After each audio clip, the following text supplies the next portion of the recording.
ආදි ගුරු විභාගය සාමාන්‍ය දැනීම 2026 13 වසරක අඛණ්ඩ අධ්‍යාපනය සහ තාක්ෂණ වේදිය විෂය ධාරාව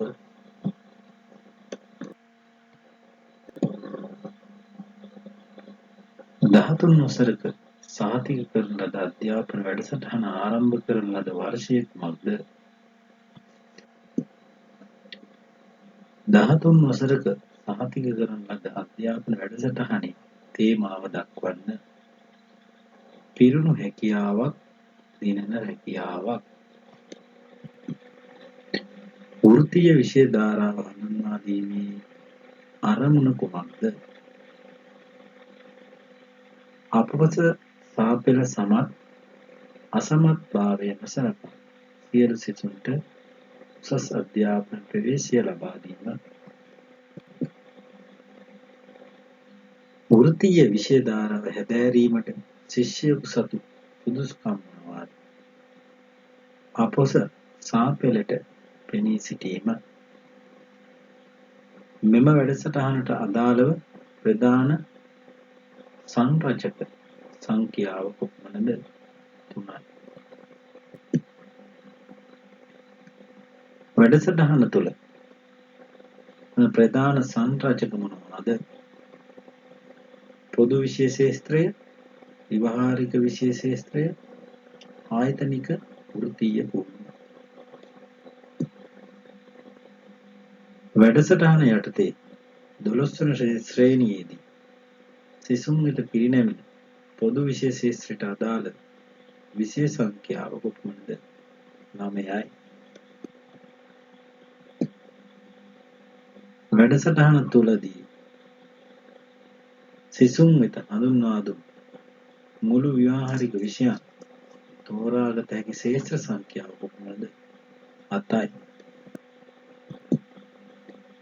ආරම්භයේ හඳුන්වා දුන් ව්‍යවහාරික විෂයන් සංඛ්‍යාව කොපමණද? ආරම්භයේදී විෂයන් ගණන 26කි. වර්තමානය වන විට විෂයන් ගණන 26ට දෙකක් එකතු වෙලා 28කි. ශිෂ්‍යයෙකු තෝරාගනු ලබන එක් එක් වෘත්තීය විෂයන් සඳහා වෙන්වන කාලය කොපමණද? එක් එක් විෂයට පැය 100 බැගින් විෂයන් 3ට එකතුව පැය 300කි. උසස් පෙළ වසර 2 අවසානයේදී සිසුන් වෙත පිරිනැමෙන ජාතික වෘත්තීය කුසලතා මට්ටම කුමක්ද? NVQ 4. ආරම්භයේදී මෙම වැඩසටහන හඳුන්වා දුන් පාසල් සංඛ්‍යාව කොපමණද? 43යි. වර්තමානයේදී මෙම වැඩසටහන ක්‍රියාත්මක වන පාසල් සංඛ්‍යාව කොපමණද? 406යි.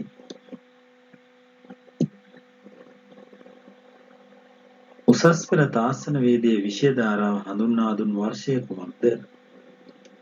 ආරම්භ කළේ 2013දී.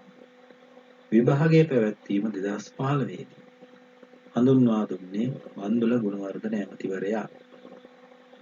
එවකට ඔහු අධ්‍යාපන ඇමතිවරයාව සිටිය සමයේදීය. තාක්ෂණ වේදියේ විෂය හඳුන්වා දීමේ අරමුණු කුමක්ද? රැකියා වෙළඳපොළට අවශ්‍යතාවලට සරිලන තාක්ෂණ කුසලතා පිරි සිසු පිරිසක් බිහි කිරීම. තාක්ෂණ වේදියේ විෂය ධාරාව යටතේ වන ප්‍රධාන විෂය ශාස්ත්‍ර මොනවාද?